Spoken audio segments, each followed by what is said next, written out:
What would you do if a 12-year-old kid with duct tape on his boots and a sketchbook in his lap looked up at you and said, "I can help your son walk again," and said it like he really meant it? It was cold that morning in Birmingham, Alabama, the kind of cold that made your breath show and your hands hurt just from holding your keys. People bustled in and out of the Children's Medical Center on 7th Avenue coats, zipped, coffee clutched, eyes cast down. But Anaboy didn't move. He sat alone, cross-legged on a flattened cardboard box, just outside the revolving doors. His name was Zeke Carter, and he was 9 years old. His coat was too big. One boot was held together with duct tape. A red knit beanie covered most of his forehead. He didn't beg, didn't speak, unless spoken to, just sketched quietly in a beat-up notebook and watched, always watched. People assumed he was waiting on someone inside, a sick parent maybe, or a sibling. But the truth was, Zeke didn't have anyone in there, or anywhere. Really. The hospital staff had tried shooing him off more than once. But he never caused trouble, never made a mess. Eventually, they just let him be. He became part of the background.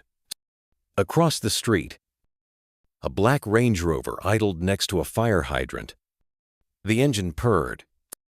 The windows fogged slightly. In the front seat sat Jonathan Reeves, late 40s, expensive coat, graying temples. His eyes were sharp, but tired, the kind of tired money doesn't fix. In the back seat, nestled in a padded car seat, sat Lucas, Jonathan's 7-year-old son, brown curls tucked under a blanket, quiet, still, too still for a child his age. Since the accident, Lucas hadn't said much. He hadn't smiled either. He'd gone from tree climbing and backyard soccer to silent stares and a wheelchair he refused to touch. Jonathan stepped out of the SUV, circled to the back, and opened the door. He picked up his son gently, like holding something made of glass. Lucas didn't resist, just kept looking up at the gray sky like it might offer a way out of all this. And that's when Zeke looked up. Their eyes met for half a second, and then Zeke stood up, brushing dust from his knees. He tucked his sketchbook under his arm, stepped forward, and said, "Sir, I can help your son walk again." Jonathan stopped, not because he was angry, not because he was amused, but because of how the boy said it calm. Sure, like he believed it with everything in him. Jonathan blinked. "What did you just say?" Zeke's voice didn't waver. "I said I can help him walk again." Jonathan stared at the duct tape on the boy's boot, the dirt smudges on his face, the way his eyes didn't dart around, didn't try to sell anything, just stared. Steady. He gritted his teeth. "That's not funny, kid." Zeke didn't smile. "I'm not joking." Jonathan turned away without another word and pushed open the hospital door, but the voice stuck with him. It wasn't a voice full of hope. It wasn't desperate. It was something far more dangerous. It was sure. For hours after the encounter, Jonathan tried to forget the boy, tried to erase the image of that tiny frame, the frayed coat, the certainty in his voice, but he couldn't. Inside the Children's Medical Center, he sat through Lucas's appointments, one with a neurologist, another with a physical therapist, and then a family counselor who tried too hard to sound optimistic. Words like long journey, plateaued response, and emotional adaptation got tossed around like confetti at a funeral. Jonathan nodded when he was supposed to, smiled tightly, and held his son's hand through it all. But in his mind, the boy's words echoed over and over. I can help him walk again. He didn't even say it with hope. He said it like it was fact, like he had seen it happen before. That's what haunted Jonathan the most. By early afternoon, he was emotionally drained. He carried Lucas back out through the front entrance, the cold air biting his face like needles. And that's when he saw him again. Same cardboard box, same duct-taped boots, same tattered sketchbook. Zeke was still there, like he'd never left. This time, Zeke looked up before Jonathan even reached the curb. He didn't smile, didn't wave. He just watched, eyes steady, like he'd been waiting. Jonathan paused at the top of the steps. Lucas was resting in his arms, half asleep against his shoulder. He hesitated. Then, almost against his own better judgment, he turned and walked toward the boy. "You again," he muttered. Zeke nodded once. Jonathan adjusted Lucas's blanket and stared down at the boy. "Why would you say something like that?" Zeke didn't flinch. "Because I meant it." Jonathan let out a low breath. "You don't even know him." "I don't have to." Zeke said, "I see him." "You see him?" Zeke nodded. "The way he looks past everything, like nothing's real anymore." Jonathan blinked. Zeke looked down at his sketchbook and slowly turned it around. On the page was a rough but striking drawing of Lucas from earlier that morning, curled in his father's arms, head tilted toward the sky, blanket falling off one shoulder. Jonathan stared at it for a long time. Zeke tucked the notebook back under his arm. "My mom, she used to help people walk again," he said. "Before she got sick?" Jonathan stiffened. "You mean she was a doctor?" "No. She was a physical therapist. She worked at a shelter for veterans and people without insurance. Said the body remembers even when the brain forgets." Jonathan stayed quiet. Part of him wanted to walk away. The other part, the louder part, was starting to wonder if maybe, just maybe, this wasn't crazy. "Still," he asked, "so what you watched her do, exercises, and now you think you can fix my son?" Zeke shook his head. "I'm not trying to fix him. I'm trying to help him feel like himself again." Jonathan didn't know what to say to that. He looked back at Lucas, still sleeping, his small hand twitching against his chest. And for the first time in weeks, Jonathan didn't just feel helpless. He felt curious. Then, as if reading his mind, Zeke spoke again. "Give me 1 hour," he said. "Just one. Tomorrow, Harrington Park, noon." Jonathan hesitated. Zeke continued. "No machines. No money. Just a towel and some space." Jonathan stared at him for a long second, then gave a short nod. "Don't be late. Sunday, noon, Harrington Park." The park wasn't anything special, just a cracked basketball court, a rusted swing set, and a patchy grass field pretending to be a soccer pitch. But that day, it held something else, a possibility. Zeke was already there when Jonathan arrived. Same oversized jacket, same duct-taped boot. But this time, the sketchbook was gone. Instead, beside him on the bench, a small gym bag, a folded towel, a plastic container wrapped in cloth, a jar of cocoa butter, and a tennis ball. Jonathan parked the SUV and stepped out. Lucas was quiet, staring out the window. "You sure about this?" Jonathan asked, more to himself than to the boy. Lucas gave a small shrug. Jonathan took that as a yes. He lifted Lucas gently, carried him across the grass, and set him down in his wheelchair. As they rolled toward the bench, "Zeke stood." "Hi again," he said politely. Jonathan nodded stiffly. Lucas looked curious but guarded. Zeke smiled at him. "Hi, Lucas." Lucas blinked. "How do you know my name? Your dad said it yesterday." Zeke replied, "I remember things."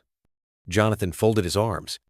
"So what now? Some kind of magic trick?" Zeke shook his head. "No, Sierra. Just the basics. What my mom taught me." He opened the gym bag, pulled out a cloth-wrapped heat pack, unfolded the towel on the grass. "I'm not going to hurt him," Zeke said quietly. "You can stop us any time." Jonathan hesitated, then slowly nodded. Zeke knelt beside Lucas.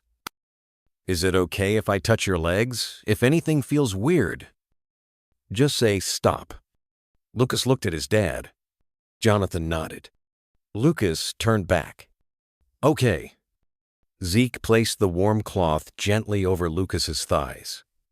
Lucas flinched. "Too hot." He shook his head.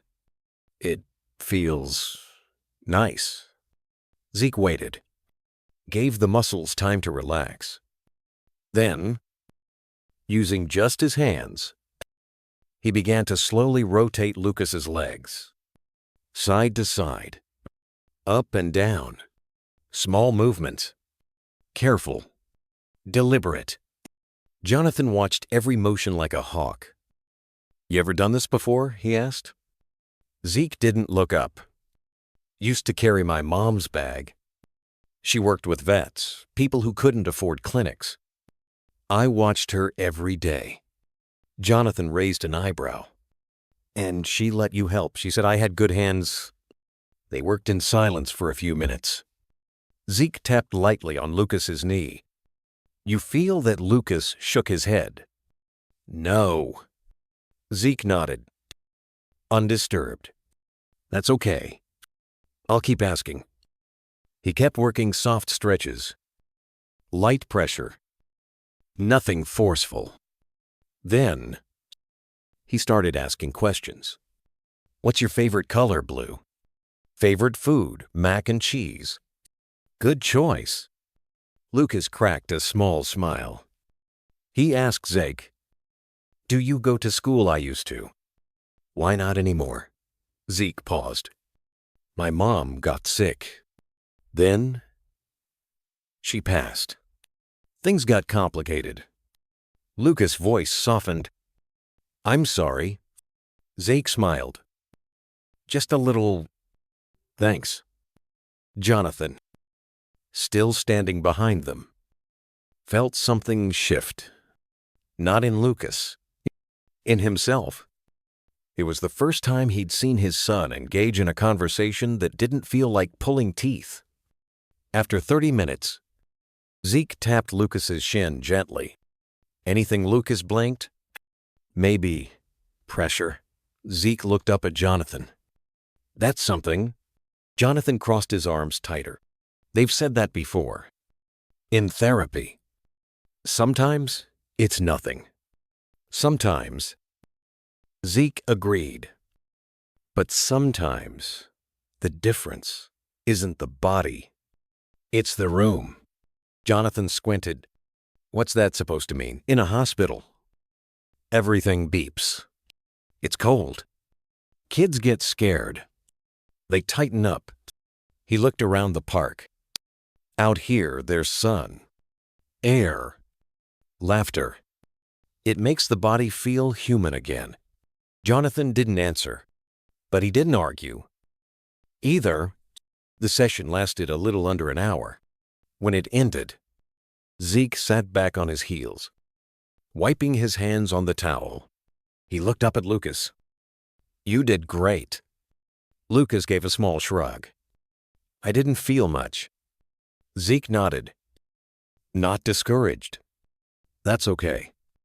Muscles take time to wake up, especially when they've been quiet a while." Jonathan crouched down and wrapped Lucas back in his blanket. "Anything sore?" he asked. Lucas shook his head. "Just tired." They turned to leave.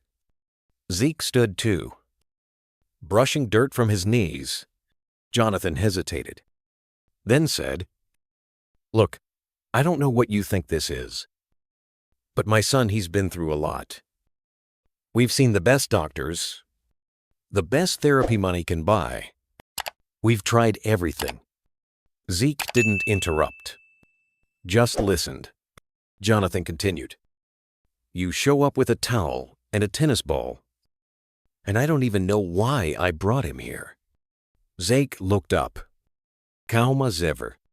Because something in you wanted to try one more time." Jonathan's mouth opened slightly, but he said nothing.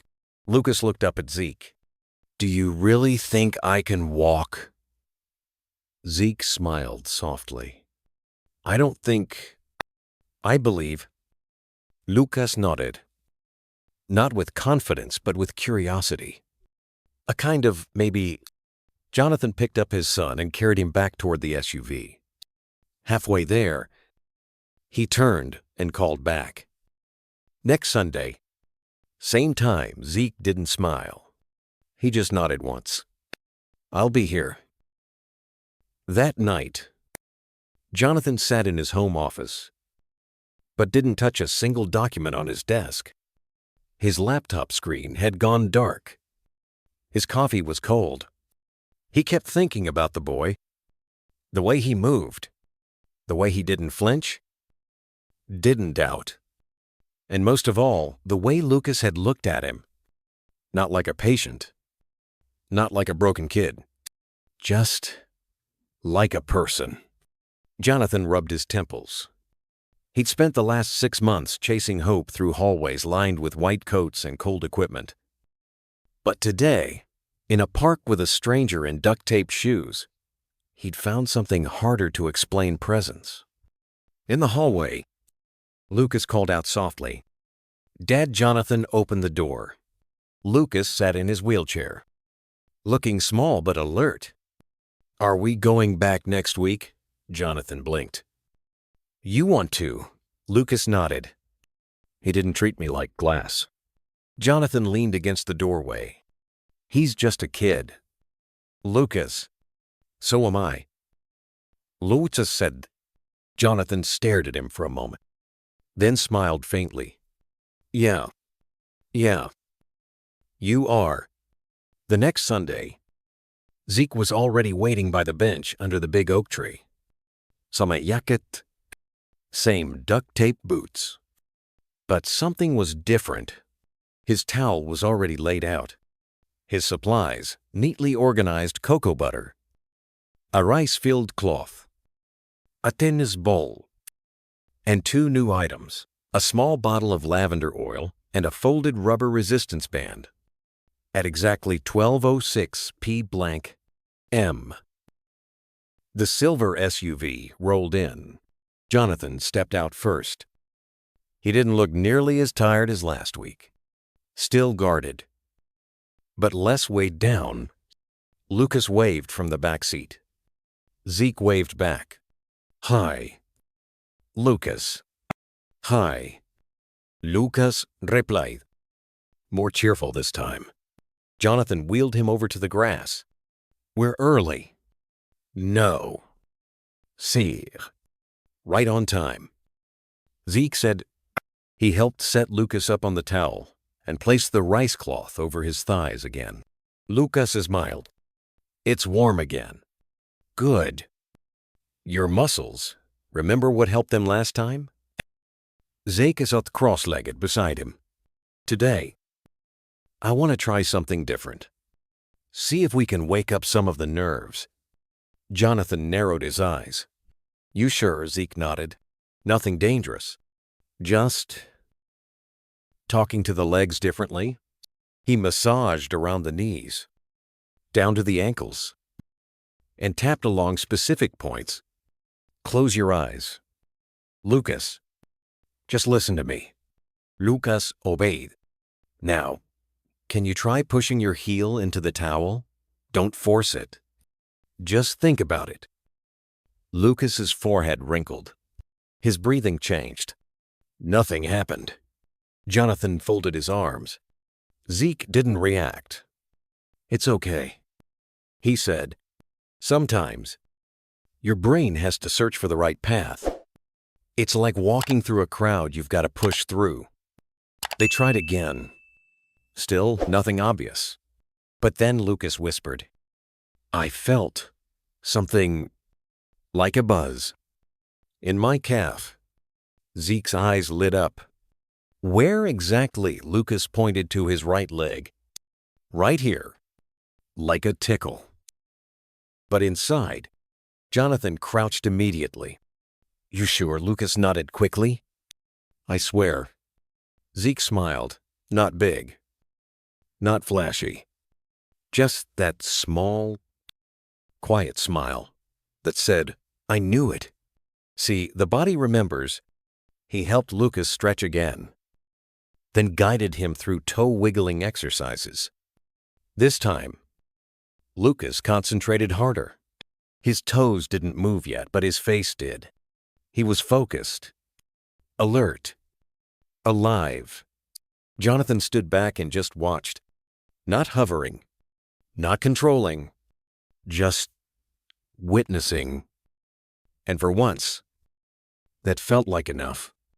The fourth Sunday didn't start with hope. It started with silence. When the SUV pulled into Harrington Park, Zeke stood up immediately, but something felt off. Lucas wasn't smiling. Jonathan looked tense, and neither of them got out right away.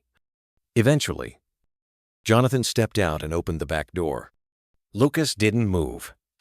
"Come on, buddy," Jonathan said. Lucas shook his head. "I don't want to." Zeke walked over. "Slower than usual." Jonathan lifted Lucas gently but said nothing. His jaw was clenched tight. There was frustration behind his eyes. Lucas kept his head down as Jonathan placed him on the mat. Zeke sat beside him quietly. "Something happened." Lucas didn't answer. Jonathan spoke instead. "He tried to move his toes this morning. Nothing happened." Lucas' voice cracked. "I tried so hard." Zeke waited. Lucas clenched his fists. "It's pointless." Jonathan turned away, arms crossed, breathing hard. Zeke didn't push. He just sat there, letting the moment breathe. Finally, Lucas muttered, "I'm tired of trying, tired of hoping." Zeke looked at him gently. "You think I never get tired?" Lucas glanced over. "You're not the one stuck like this." "No?" Zeke said, "But I've been stuck in other ways." He shifted slightly. "You think I never sat in a shelter, watching my mom get sicker every day? You think I didn't scream in my pillow when I couldn't do anything?" Lucas looked away, ashamed. Zeke's voice didn't shake. "I know what it's like to feel small, to feel like the world already made up its mind about you." Jonathan turned around, eyes narrowing. "You don't know what we've been through." Zeke met his chaza calmly, "And you don't know what I've lived through either." For a second, no one spoke. Then Lucas whispered, "I'm scared." Jonathan froze. That was the first time he'd heard his son say that out loud. Zeke nodded slowly. "Me too. But scared doesn't mean stop. It just means something matters." He leaned in closer. "If you quit now, the part of you that still wants to walk might quit too." Lucas stared at the grass. Silence. Then, "Okay," he said quietly. "Let's try again." Zeke smiled. "That's all we ever need to say." Jonathan crouched down beside them. Not as a protector. Not as a skeptic. As a teammate. Together. They began again. They started slow. Zeke didn't say much. He just warmed the cloth pack again, placed it gently on Lucas's legs, and waited. Lucas closed his eyes. The wind was soft that afternoon. The trees swayed, and the occasional bird call filled the silence. For the first time, the air didn't feel heavy. Zeke guided Lucas through the stretches, this time with fewer words, just presence. Jonathan helped too, lifting gently, following Zeke's instructions. Now try this. Zeke said softly, push your toes forward. Just imagine it. Like you're kicking water. Lucas breathed out slowly. Okay. They waited. Nothing. Then a twitch. Jonathan blinked. Did I imagine that, he asked? Zeke leaned in. No, I saw it too. Lucas looked down, shocked. My foot moved a little. Zeke said, not much. But enough? Jonathan knelt beside his son. Can you do it again? Lucas focused harder. This time his brow furrowed, jaw clenched slightly. A long silence passed. Then it happened. His right foot barely slid forward. Not even an inch. But it moved. Jonathan's hand flew to his mouth. His eyes filled instantly. Lucas stared in disbelief. I did that, Zeke nodded. You did that? Jonathan looked at Zeke. Truly looked at him for the first time. You're not just guessing. Are you? Zeke shook his head. No. Sierra. I'm remembering, Lucas whispered. It felt real. Like my leg belonged to me again. Zeke smiled. That's the body remembering. They didn't cheer, didn't clap. It wasn't that kind of moment. It was quiet, raw, sacred. Jonathan placed his hand on Lucas's shoulder. I'm proud of you. Kitto. Lucas be med. Can we keep going? Zeke looked at the sky. The sun was starting to dip. Next Sunday. Your legs need rest too. Lucas nodded.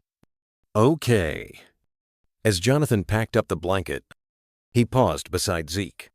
You eat today, Zeke blinked. A little. Jonathan reached into his coat pocket, pulled out a sandwich, and placed it beside Zeke's gym bag.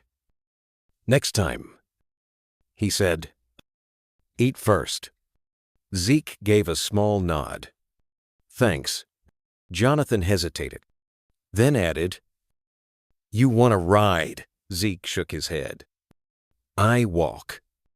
Sort of. Jonathan didn't press. But as he walked away, he kept glancing back. Zeke sat on the bench again. This time, not just watching, waiting. The fifth Sunday came with warmer air and softer skies. Zeke was already at the park by 11:45, sitting cross-legged beside the towel. His supplies were ready, lined up like always. This time, he had brought a second towel and 2 resistance bands. At noon sharp, the silver SUV pulled up.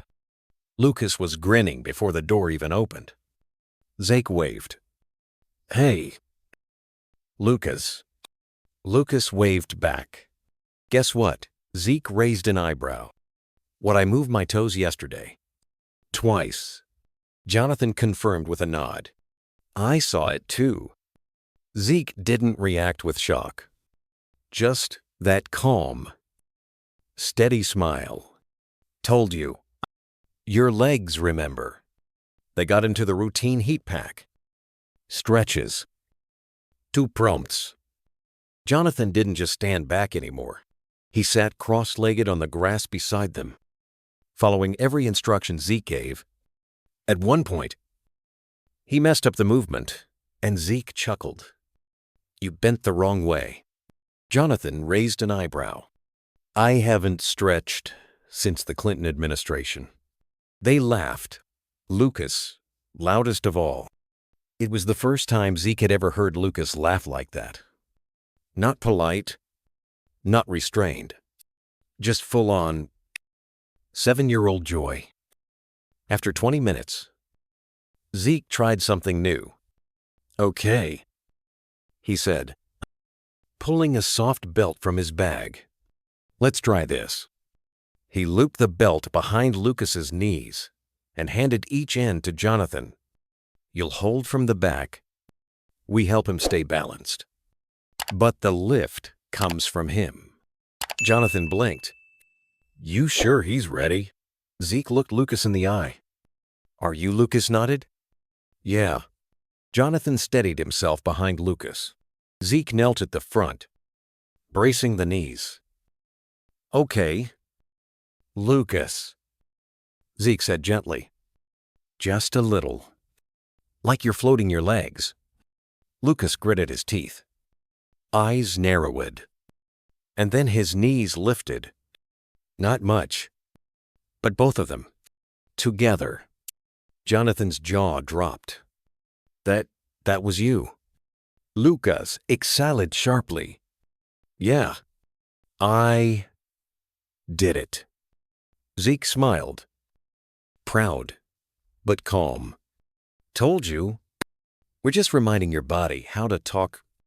As they packed up that afternoon, Jonathan pulled Zeke aside. Where do you go after this? Zeke shrugged. Around. Jonathan lowered his voice. You got a place to sleep? Zeke paused. Then answered softly. Sometimes. Jonathan rubbed the back of his neck. You ever think about staying with us? Just for a while. Zeke looked up. Surprised.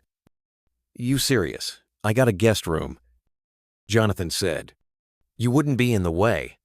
Zeke stared down at his hands. You sure your neighbors wouldn't mind a kid like me? Jonathan smiled. After what you've done for my son, they'd better not say a word. Zeke didn't answer right away. But the next morning, he was their backpack on one shoulder. Blanket rolled under one arm. Jonathan opened the door in sweatpants. Coffee in hand. Right on time. He said. Lucas rolled to the hallway. Zeke smiled. Hey. Superstar. Jonathan stepped aside. Welcome home. It didn't take long for people to notice. One nurse from the Children's Medical Center passed through Harrington Park with her dog on a quiet morning. She stopped mid-step when she saw a familiar face. Lucas. He wasn't in a clinic. He wasn't in a chair. He was lying on a towel, laughing with a boy. She barely remembered Zeke. The quiet kid from the front steps. She didn't interrupt. She just watched. Then she went home and told her sister, who worked in patient services. And like a spark on dry grass, word spread. The next Sunday, 2 new families were already waiting under the big oak tree. One had a girl who'd had a stroke. The other, a boy who used a walker. Zeke looked to Jonathan. Jonathan looked back. You don't have to. Zeke shook his head. I want to. He gave up half his time with Lucas to help the other 2. He showed their parents how to use the towel, how to warm rice packs just right, how to rub the calves without pushing too hard. He knelt beside those kids like they were his own siblings. And he didn't talk at them, he talked to them. You're not broken. He told one boy. You're just learning a different way to be strong. Lucas watched from his blanket, hands folded in his lap. He didn't mind sharing. In fact, he seemed proud. Later, on the ride home, he said softly, I like watching him help people. Jonathan looked at him in the mirror. Me too. The Sunday after that, 5 families showed up. A local pastor brought folding chairs. A nearby diner dropped off bagels and juice. Someone printed flyers. Free movement sessions. Sundays at noon. Harrington Park. They didn't mention Zeke's name, but everyone knew. Jonathan pulled Zeke aside. You okay with this? Zeke scanned the park blankets. Wheelchairs. Kids smiling. Parents crying. He nodded. As long as it's not about me. It's about them. A reporter from the Birmingham Sunday Post showed up the week after. She had a notebook, a camera, and a cautious smile. Zeke didn't say much. He just asked her one thing. Please don't put my full name. I'm not the story. They are. She honored that. The article ran under the title, Boy with a Gift Helps Dozens Heal in City Park. People began showing up from farther away, Montgomery, Huntsville, even Georgia. A physical therapist from a nearby clinic asked to observe. A nonprofit offered equipment. A retired teacher offered tutoring. A local doctor offered to mentor Zeke. No strings attached. And still, every Sunday, Zeke laid out the towel the same way. Still wore the same patched-up boots. Still greeted Lucas first. And every week, Lucas moved a little more. It had been 9 Sundays. 9 Sundays of towels laid across the same patch of grass, of warm rice packs, quiet hope, slow progress. But this Sunday felt different. The breeze was lighter, the air warmer. Even the birds seemed quieter, like they knew something was about to happen. By the time Jonathan and Lucas arrived, the park was already full. Families with folding chairs, kids in braces and walkers, therapists, neighbors, strangers who'd heard the stories. Zeke didn't say much. He never did. But that morning, he was already waiting in the center of the field. A towel unfolded, like always. Except this time, it was Lucas's towel. Alone. Lucas looked up at Jonathan. Is it time? Jonathan's throat tightened. He nodded. If you're ready. Lucas glanced at Zeke. Zeke gave a single nod. Then Lucas wheeled himself on his own for the first time in front of a crowd. The people parted like water. Zeke met him in the center.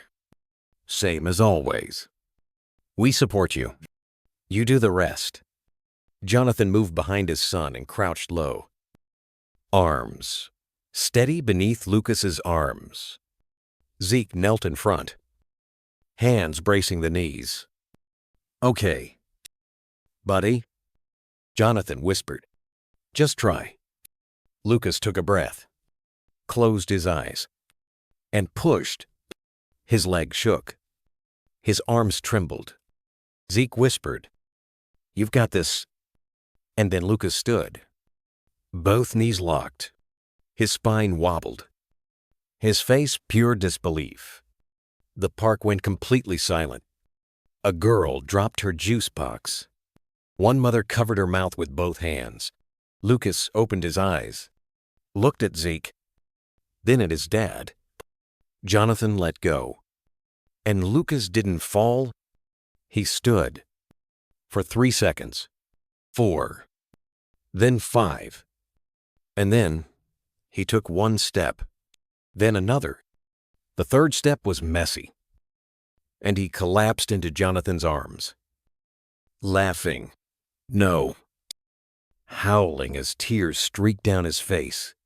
Jonathan held him tight, laughing and crying all at once. You did it. You really did it. Lucas turned to Zeke. You said I would. Zeke didn't smile wide. Just that quiet, deep grin of someone who knew. I said we'd try. And they did. And it worked. That evening, the Reeves house didn't feel like a hospital anymore. It felt like a home. Lucas couldn't stop retelling the moment, his knees lifting, his feet moving, the look on everyone's faces. Jonathan stood in the kitchen, wiping down a counter that didn't need cleaning. Lost in thought, Zeke sat at the dining table, sketching quietly. As always, Jonathan turned. You know, you changed everything. Zeke didn't look up. I did. Jonathan nodded slowly. My son walked, not because of a hospital, Not because of some new drug, but because of a boy with no title, no clinic, no degree, just heart. Zeke kept drawing, but his voice softened. That's what my mom would have wanted. She said healing doesn't always wear a white coat. Jonathan leaned on the table. I wish she could have seen today. Zeke paused. I think she did. They didn't say anything more. They didn't need to. The Sundays continued. More families came. More kids smiled. Some made progress. Some didn't. But all of them were seen. Zeke never accepted money. He never let anyone call him Miracle Boy. He never once said I healed anyone. All he ever said was, we tried. And that was enough. A year later, Lucas walked across the stage at a school talent show. He didn't dance. He didn't do tricks. He just walked.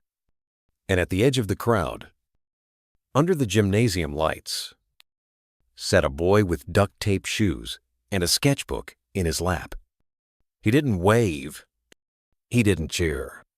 He just watched quietly, like always, and smiled. Because sometimes the loudest miracles are the ones no one announces. There are people in this world who don't wear capes, who don't run companies, who may not even have a roof over their heads, but they carry something bigger than status presence. Patience. Purpose. If this story moved you, leave a comment. Share it. Tell someone about Zeke. And if you've ever been helped by someone when no one else showed up, honor them.